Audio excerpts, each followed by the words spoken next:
Hey guys, it's Mitch. How's it going? We're getting near the end of Frank Miller's magnum opus. This is the Calm Before the Storm issue, and honestly, this is the point where the story starts to get a little bit silly. We're taking a look today at Sin City, A Dame to Kill For, number 5 of 6. So just before we get into it, if you enjoy the channel, if you feel like helping out a little bit, in the description there's a link to my Patreon, and if you go there, that'll give you early access to everything I do, from the Blood Force comics to the YouTube videos before they get uploaded to YouTube. So maybe magnum opus isn't quite the right term for this. That's probably more Dark Knight Returns or something with Daredevil, something like that. Those are definitely the more bombastic storylines that he's come up with in comics. I'm still of the opinion, though, that this is just his most accomplished work in terms of creative vision. Now, that being said, I do think this issue starts to slip a little bit in terms of focus. He's no longer thinking in terms of, like, Mike Hammer crime stories, and he's not thinking quite as much about the compositions in this one. There's definitely some thought being put into it, but it doesn't have that same kind of groundbreaking feeling as we got at the beginning of this series.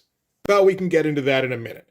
Let's start with the cover here. Frank's been alternating between black and white covers, which is a cool gimmick, particularly for a black and white book. And we've got 3 of our women of the night here on the cover.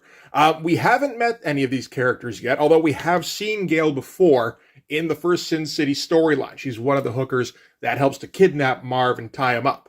The drawing itself, pretty good. I mean, in terms of Gale, actually, I like what he's doing more with the twins, where, I don't know, just the way he's describing how the light kind of shines off of their, their skin-tight suits here. That he's putting a lot of thought into how the light is going to hit them. That's very nicely done. And the shadows here with the white brickwork underneath, that's kind of a classic Frank Miller thing at this point. I feel like we first saw that probably in the first Sin City series, although he might have played around with it before that. I can't remember offhand. I think at this point it's the least memorable of the covers we've seen, although, nothing really has touched that first cover, but it's definitely still quality, and it's got a nice symmetrical kind of feel to it. So as I said at the beginning, this is going to be a Calm Before the Storm issue. So we've already had our inciting incident, we've had our confrontation, we've had our lowest point, and now we're building up to final confrontation and conclusion. So we know our main character, Dwight, he's been through hell over the last 4 issues, mostly at the behest of Ava. At this point, Ava's gotten pretty much everything she wanted. She married a rich guy, she got her ex-boyfriend to kill him in a fit of rage, and she didn't quite kill the ex-boyfriend. She got pretty close, and she probably killed him. So now she's the sole heir of her dead husband's estate. She's probably the richest woman in Sin City, or close to. She's in the process of winding the detective investigating her case around her little finger, and as far as she knows, Dwight is now out of the picture. While she didn't actually see him die, she shot enough holes in him that he shouldn't have been able to last long. But of course, this is Sin City, where someone can run on pure willpower for 3 weeks as long as they're the main character. Of course, given that this is only issue 4 of 6, Dwight isn't quite as dead as Ava thinks he might be. So we're going to kick things off we're going to ease in a little bit. Like I said, this is Calm Before the Storm stuff. So Frank isn't going to start things off particularly bombastically. He's going to start with almost no visual, dark room, just with, a hint of wafting smoke and a bunch of Mickey Spillane description. You know what's funny? It actually reminds me a little bit of Daredevil Born Again, when Matt wakes up in the church and he's trying to kind of place where he is, and he's going off of, just sounds and smells. We kind of get a little bit of that. Man, I'd love to do Born Again one day. Those issues are tough to get a hold of, though, at least for a decent price, particularly the first one. Yeesh. All right, so we're seeing things from Dwight's perspective, and Dwight is basically coming to after a long operation that he came very close to not surviving. So as he slowly wakes up, he realizes the only other person in the room with him is Gale, and we're going to quickly understand that Gale has very strong feelings for Dwight. He may or may not feel the same way about her, but, she basically thinks of him as her man. And she's been worried sick about him ever since he got brought in, obviously. She describes here how he came very close to death, how he went into cardiac arrest, and Molly, the doctor, hooker, probably, had to crack open his chest and massage his heart to try and keep him alive. We get the impression people are looking for Dwight, but they probably all figured that he's just bled to death somewhere in an alley. And in the meantime, he can rest up, get healed up, and then think about what his next move is going to be. In terms of the visuals, there's some good stuff going on here, although some of this is starting to feel a little bit formulaic, like this ass here. I feel like we've seen this ass a few times. Maybe I don't know. Maybe I'm just fixated on the asses. I'm like, I know what you're doing there, Frank. The face down here is probably the best bit in terms of actually figuring something out when it comes to the light and shadow, about how it would hit the mask and kind of light up this side of the face and keep this side in darkness. That's pretty striking. The rest of the stuff, I don't know. It's a little hit and miss. And we get to see how Dwight is doing. It's not very good. He's still alive, although it's a pretty close thing. But we do get a full page splash. And it's interesting seeing just how quick it feels like Frank is going on these folds on the sheets here. He still manages to make them look very much like sheets. But with how fast he's going with some of these brush strokes, he's actually kind of crossing over the holding line on Gale's knee here, which doesn't mean anything. It's not like sloppy or anything, except that it just feels like he's not planning these things out.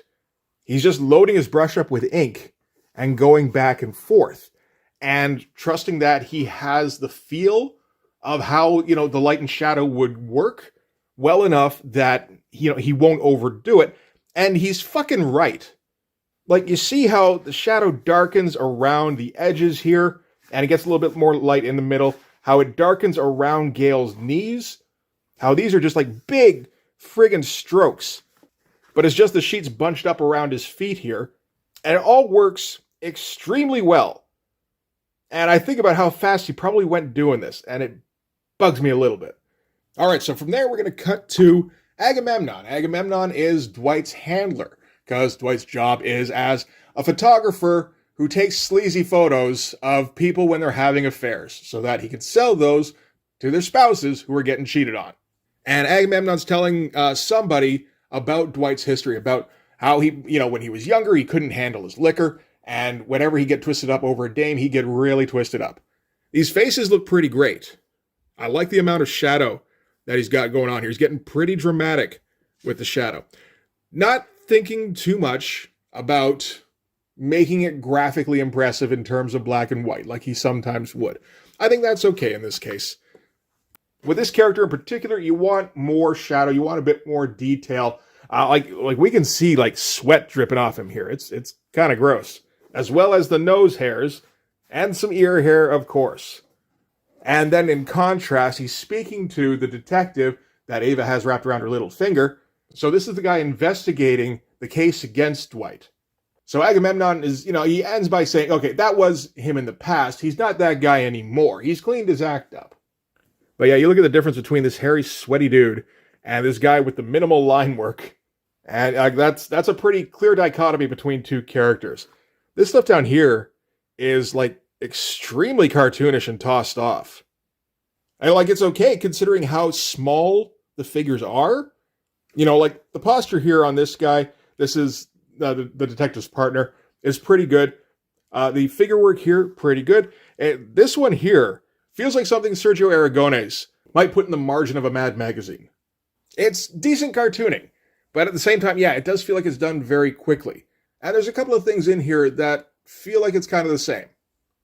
All right, so now we're going to cut back to Dwight in the care of the hookers. These are the twins who are running. They're essentially the pimps in this organization. This is Miho, who is the silliest character we're going to see in this storyline, in a few storylines, really. Miho's going to keep coming back. Because we've had the thing going on, since the first Sin City series, where the hookers look after themselves. Cops don't go into Old Town because if you do, every hooker has a gun in her purse and she's going to take it out and shoot up your cop car. That happened earlier in this series. So that's all fine. But now we're getting to the point where they're more like an organized army and they've got their own hooker assassins. Or I don't know. I don't know if they do. Is Miho a hooker? Has that ever been stated? It feels like everybody else in this organization is a prostitute.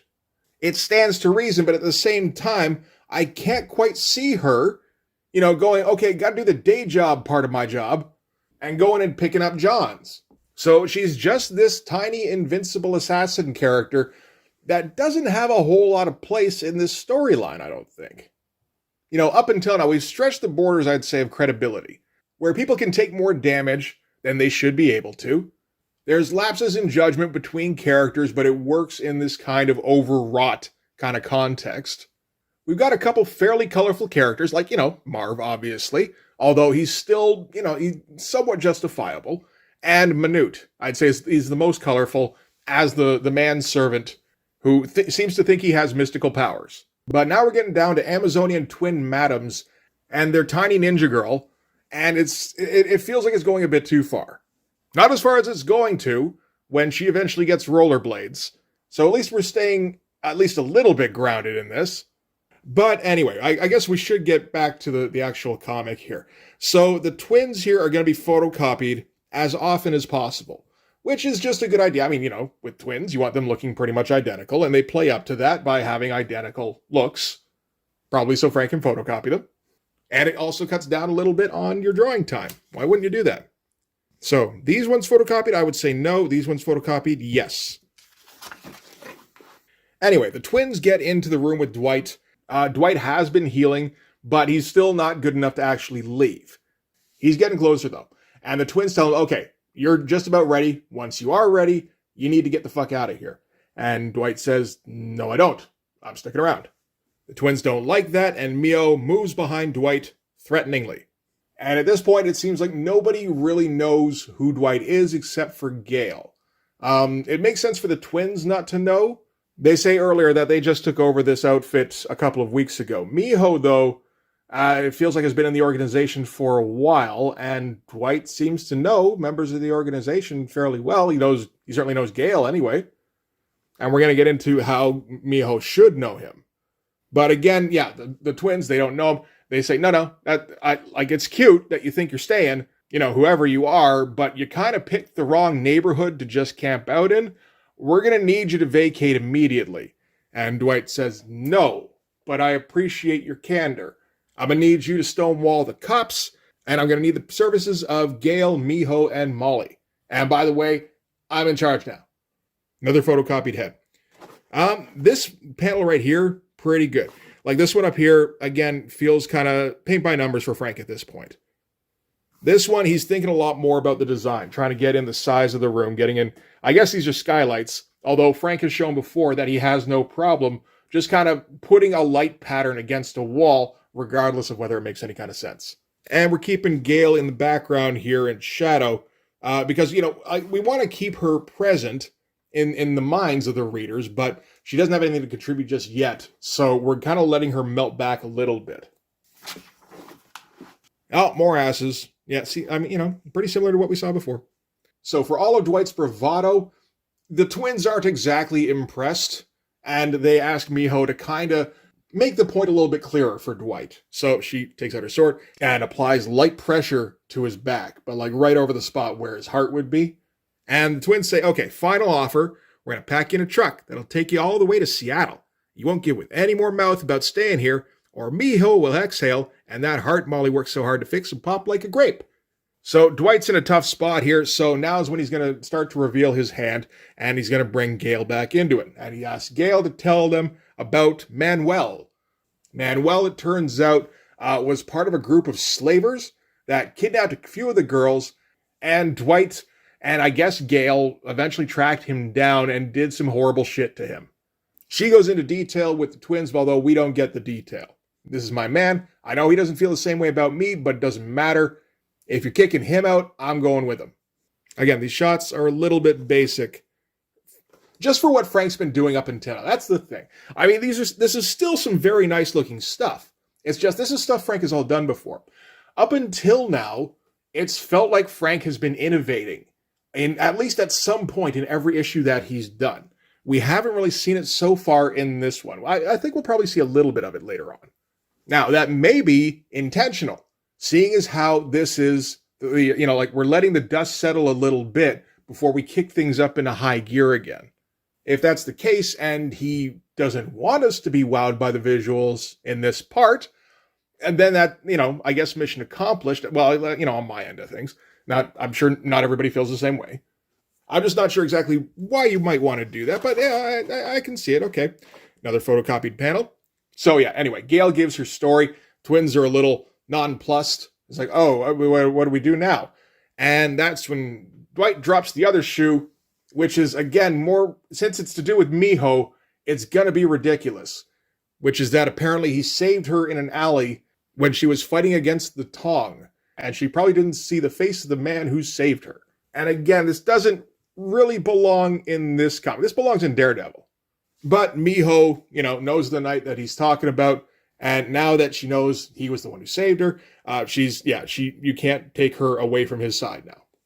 Sheaths her sword, so now he's got Gail and Miho on his side, and the Doublemint twins are just kind of stuck, kind of going along with it because, when you're a big boss character, it's all well and good to have a major domo, impressive lieutenant, like, the sub-boss character.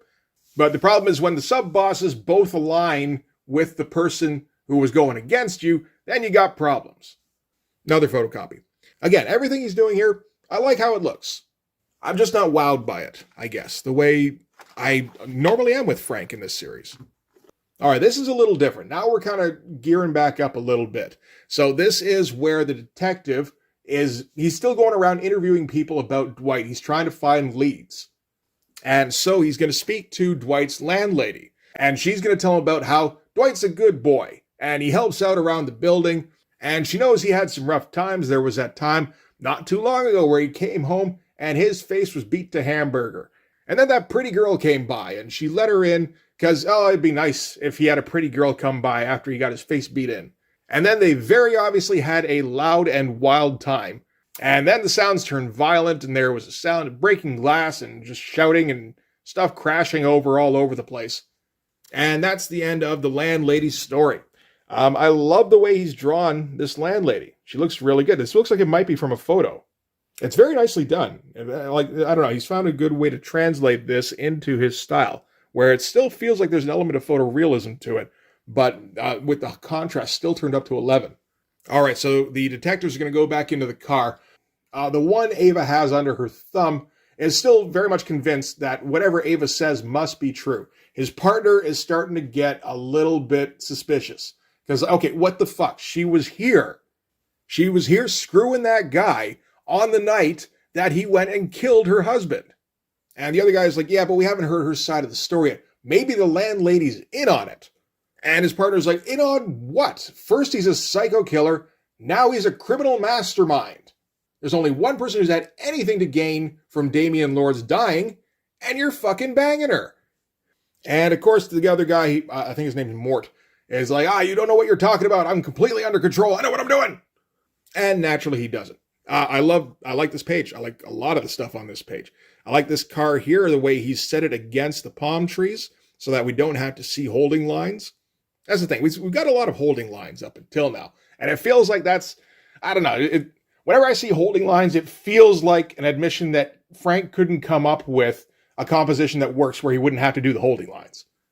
Or maybe not couldn't come up with, but didn't have the time or didn't feel like it that day. This looks absolutely fantastic. This is better. This is amazing to me. The way he's managed to put the inside of the car in complete shadow and describe, the inside through the glass, have the partner's elbow sticking out the side here. So that's the only thing that's really lit up from overhead. And then you light up the glasses and the teeth to show where Mort's face is pointing. And it all works perfectly. That's an amazing panel. All right, so from there, we're going to cut back to Ava's place where Mort is banging, really, the lead suspect. We got to seen this stuff before in, I think it was issue 2. This is essentially the same love scene as Dwight and Ava. All good-looking stuff. That's a little bit creepy. With I guess just how sweaty he is. I don't know. It looks like an old-ass man. I like the shadow that he's getting down here, where she's like propping herself up, and of course they're always completely sitting in the light of the window, right?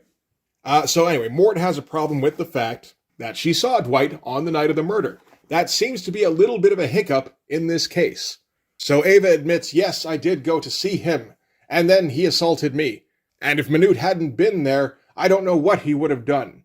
And then she goes all hysterical, saying, oh my God, if I hadn't gone over, He never would have gone back to my place, and she, breaks down so that Mort stops thinking and asking her things. And Mort swears that Dwight won't do anything because Mort's gonna kill him. That sounds about right. More photocopying. I guess it's fine. I mean, it would have been pretty much the same panel, just drawn smaller, so you would have lost a little bit of fidelity, so why not just photocopy it down? I don't know. I still got that thing where sometimes you feel like photocopying is kind of cheating. Unless it's for comedic effect. Then it's absolutely fine. Back to Mort and his partner. Always a good idea for a shot. Looking down an alleyway, framing your two silhouetted characters off-center. Beautiful and simple. Again, we get those shadows that Frank was showing off on the cover, where the shadows are just, the shape of the guys, and then you get that brickwork underneath. Doesn't make any sense for every surface in the alley to be bricked up, but that's how it was in the first Sin City storyline, so might as well keep going with that. A lot of drawing to it, though. Shit. And that's actually where we are, because, of course, Marv being in this story at all doesn't jive with the events of Sin City. If the first Sin City storyline occurred before the events in A Dame to Kill For. This is where we confirm 100%, no, A Dame to Kill For takes place first, because now we're seeing events that took place in the first Sin City storyline, which is some fun stuff. This is, of course, when Marv has already been beat the hell up, and he's putting the word out that he's going around to bars drunk off his ass looking for some girl named Goldie. So at the same time, Dwight is off in some other corner of Old Town recuperating, and the detectives that are working for Ava are trying to hunt him down. And part of their investigation brings them to the same bar that Marv happens to be at that night. It's fun stuff, and just being able to see that night from a slightly different perspective. So the detectives are here to speak to a waitress named Shelley. While they wait for her to show up, Bob here is going to get a closer look at the entertainment that this particular establishment has to offer. So in this case, that's Nancy. I feel like this is the best shot of Nancy we've gotten to this point. I'm not sure if he incorporated the tassels to this degree last time we saw her. It kind of adds to the whole thing. And of course, Nancy's the star attraction at this bar. I do wonder kind of what her dance routine is, because every time we see her, she's just kind of jumping around on the stage and flinging her hat and the rope around. And later on, Frank needs to kind of switch things up so that it's not just same old when we see Nancy. So she's doing flips and stuff. It's a whole gymnastic routine. All right, so Mort here is going to speak with Shelley. They're going to find somewhere a little bit quieter to talk. And we get the nice big close-up on Marv's craggy face, which is great. All right, so now Shelley gets to tell her story. And it's very obvious that Shelley knows Dwight fairly well. He's a regular at this bar. And recently he's been coming in and getting shit-faced and sobbing in his beer about some girl named Ava. So she felt sorry for him. She took him home, and he just started yelling Ava's name in the middle of everything. And then he started bawling and ran out of her place and didn't even have the balls to apologize. Then 6 months go by, 6 months and not so much as a phone call. Then in he walks, his face all punched up, just stinking of booze, but it turned out he was just getting started. So saying how she's never seen him hit the bottle like that before, and just kind of paint the picture that Dwight has been a wreck over this whole Ava business. And as we're going to see, that's something that Dwight wants the police to think about him. Doesn't matter if that's how it actually went down. This is the narrative he's trying to encourage. And we had things with, direct cuttings from the original Sin City storyline, which again, another way to kind of speed up your production. There seems to be a lot of kind of cutting corners in this to just speed things up a little bit. I'm kind of curious what the schedule was on this. And now we're going to end with Ava getting woken up in the middle of the night by Dwight, who's growing himself some hair and has wrapped himself up like the mummy. And he says, "I'm healing quickly, Ava. I'll be coming for you soon." And that's how we're going to leave off issue 5 of 6. Next issue is going to be the conclusion. Again, a fun shot to end on. Not a difficult one, though. This is a little bit tougher just because it has that sheet stuff. But like I said, he just seems to have that down. And that's good stuff. All right. Oh, Star Slammers coming out. That was also a little disappointing.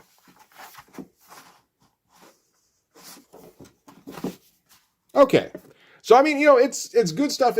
I suppose, this is all the bits of the story that don't really propel any of the action. It's more just kind of laying the groundwork to provide motivation for the characters later on. We need to get Dwight to a place where he's healed up from being shot 17 times, and he's back on the road to revenge. We need to get Mort to the place where he's completely head over heels for Ava at the cost of any semblance of rationality. We need to get all the hookers on Dwight's side, and we need to get Ava kind of solidifying herself and feeling like she's safe now that Dwight seems to have disappeared. So this book accomplishes all of that. No actual plot progression, really. But it's some fun stuff. And yeah, maybe because of that, Frank didn't feel the need to tax himself too much when it came to the artwork. I don't know. Like I said, there's a few moments of genius in this, but it just, for the most part, doesn't feel like he's trying to innovate at this point. And I've said it before, Frank is at his best when he's hungry, when he's figuring shit out, when he's not 100% sure about how to proceed. Like, he's got a good idea and he wants to try out some new shit. That's when Frank is absolutely at his best. When he's figured out a technique and he's like, okay, now I can just slot this technique in every time I need it in a situation like this, then it starts to cool down. It's not as impactful. Now, that's just my opinion, but that is why I think Dame to Kill For is the high water mark of Frank Miller's black and white career. Let's say that. Sin City, very close second. There's a lot of trailblazing. There's a lot of figuring shit out while he tries to adjust to this new style that he's working on. Dame to Kill For, he's honing it to a fine edge. And in my opinion, we can start to see him creating formulas that he can use in the future and starting to become a little bit lackadaisical about page composition as a result. Which is why I probably won't do videos on Big Fat Kill. I think Big Fat Kill is with a fat and happy Frank, where he's not hungry, he's not blazing trails. He's worked out this style to the point that he doesn't have anything new to discover with it, at least in the way he's using it. And then the rest of the Sin City stuff is him trying to recapture that and trying to come up with, some way to alter it. But it's really just kind of messing around the edges and not making the style look any better. Anyway, that's down 17 tangents about books I'm probably not even going to make videos about. We still got one book left of the Big Fat Kill, and I haven't read it in a while. I'm hoping that Frank cranks it back up for the ending. I think he probably will. So we can look forward to that soon. But for this one anyway, that's going to do it. Thanks very much for watching. If you like this video, please hit like, hit subscribe, hit the notifications so you know when the next one's coming out. Go over and subscribe on my Patreon. It gives you early access to everything I do, from the Blood Force comics to the YouTube videos before they get uploaded to YouTube, as well as some Patreon exclusive content. You can also follow me on Instagram and DM me there for commissions. Commissions are open. And you can join the Blood Force Discord server. Yeah, that's going to do it. Thanks again for watching, guys. I'll see you in the next one. Bye-bye.